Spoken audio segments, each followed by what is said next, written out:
Assalamu alaikum wa rahmatullahi wa barakatuh, mes chers frères et sœurs. Aujourd'hui, Inch'Allah, nous allons voir l'importance de la communauté. Nous allons voir que travailler ensemble, main dans la main, est très important pour nous musulmans. Mes chers frères et sœurs, nous allons voir que le croyant n'est pas quelqu'un qui s'isole, que l'isolationnisme ne fait pas partie des traits du croyant. Le croyant se rassemble avec les autres croyants, que ce soit par la prière en congrégation ou toute autre activité. Les croyants travaillent main dans la main. Les croyants doivent travailler ensemble, et dans quel but? Pour apporter un plus grand bien dans la société. Et donc, mes chers frères et sœurs, le croyant n'est pas celui qui s'isole des autres croyants. Le croyant n'est pas celui qui s'isole de la société et qui adore Allah subhanahu wa ta'ala seul et qui pense que c'est ça le but de l'islam, d'être isolé, seul dans un endroit et d'adorer Allah subhanahu wa ta'ala. Le croyant doit rentrer en contact avec les autres croyants. Le croyant doit être à la recherche des communautés de croyants et il doit se trouver parmi eux. Et en effet, Allah subhanahu wa ta'ala dit dans le Coran, « Par le temps, l'homme est certes en perdition, sauf ceux qui croient et accomplissent les bonnes œuvres. » Et écoutez attentivement ici mes chers frères et sœurs, s'enjoignent mutuellement la vérité et s'enjoignent mutuellement l'endurance. Surat al-Asr, verset 1 à 3. Et donc, dans cette sourate, Allah subhanahu wa ta'ala décrit le croyant comme étant celui qui aide les autres. Et donc, cela signifie que l'on doit se regrouper avec les uns et les autres, qu'on doit former des groupes de communautés. Car Allah subhanahu wa ta'ala dit qu'ils s'enjoignent mutuellement pour la vérité et qu'ils s'enjoignent mutuellement dans l'endurance. Et d'ailleurs, chaque prophète est venu afin de construire une communauté de croyants. Les prophètes ne sont pas venus pour envoyer des gens adorer Allah subhanahu wa ta'ala, chacun dans sa grotte. Non, ils sont venus pour construire une communauté de croyants. Et il suffit de regarder la sira, mes chers frères et sœurs. Qu'est-ce que la sira, si ce n'est la construction d'une communauté de croyants à Médine et ensuite la conquête de la Mecque et enfin l'établissement de l'État islamique. Donc, le croyant ne doit pas s'isoler. Le croyant doit faire vivre le sentiment de communautarisme. Allah subhanahu wa ta'ala dit dans le Coran, « Souvenez-vous, vous étiez les ennemis des uns des autres. » Et ensuite, Allah subhanahu wa ta'ala dit, « Il a uni leur cœur par la foi. Aurais-tu dépensé tout ce qui est sur terre, tu n'aurais pu unir leur cœur. Mais c'est Allah qui les a unis, car il est puissant et sage. » Surat Al-Anfal, verset 63. Et donc, c'est Allah subhanahu wa ta'ala seul qui les a unis, car nous n'aurions pu par nous-mêmes réussir cela. Allah subhanahu wa ta'ala s'adresse à nous en disant « Vous êtes une seule umma ». Notre prophète, sallallahu alayhi wa sallam, d'ailleurs nous a donné un exemple très simple. Les croyants sont comme les briques qui forment un mur. Chaque croyant solidifie le mur, et tous ensemble les croyants sont comme un mur magnifiquement soudé. Et c'est une métaphore très visuelle et très compréhensible pour chacun d'entre nous. Vous ne pouvez construire un mur sans briques, et une brique à lui seul ne peut prétendre être un mur. Si vous voulez construire une communauté, vous devez venir tous ensemble et vous réunir et vous souder les uns aux autres. Et donc c'est ainsi seulement qu'il est possible de solidifier ce mur. Vous ne pouvez construire une civilisation individuellement, yani vous ne pouvez même pas construire une famille individuellement, mes chers frères et sœurs. Et donc, c'est pour cela qu'Allah subhanahu wa ta'ala dit dans le Coran, « Entraidez-vous dans l'accomplissement des bonnes œuvres et de la piété, et ne vous entraidez pas dans le péché et la transgression. Et craignez Allah, car Allah est certes dur en punition. » Surat Al-Ma'ida, verset 2.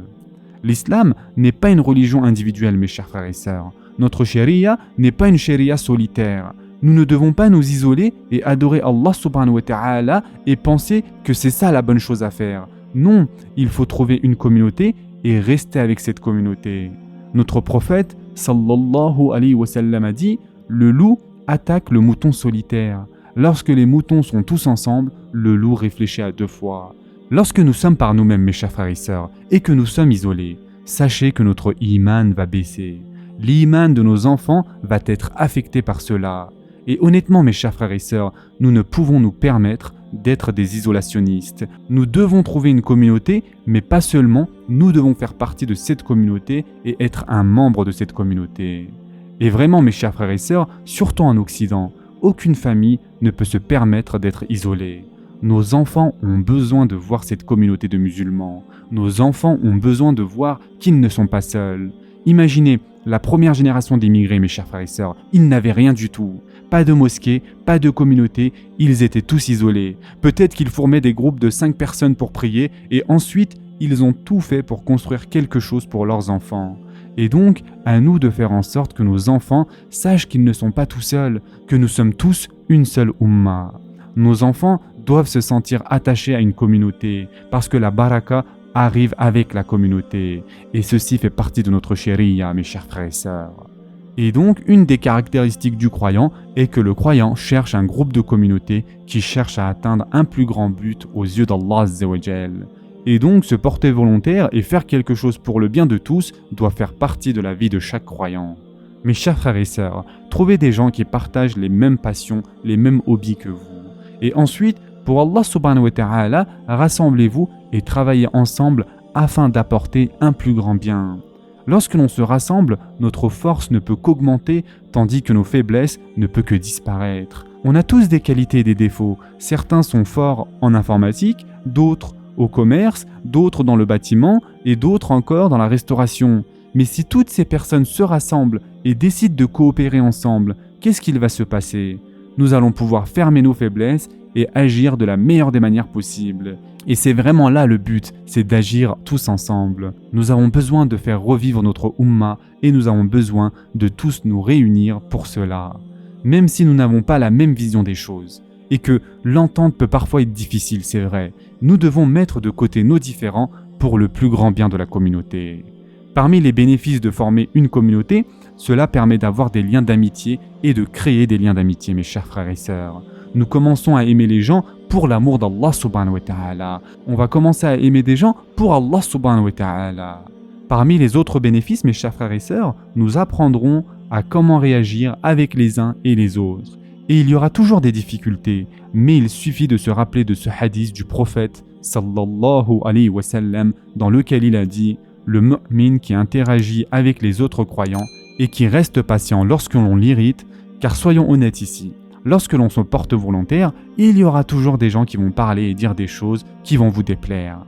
Mais qu'est-ce que notre prophète sallallahu alayhi wa sallam a dit ?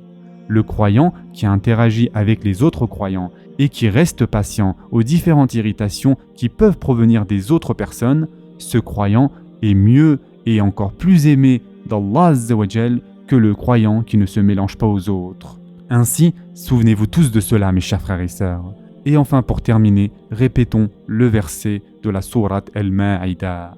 Entraidez-vous dans l'accomplissement des bonnes œuvres et de la piété, et ne vous entraidez pas dans le péché et la transgression. Et craignez Allah, car Allah est certes dur en punition.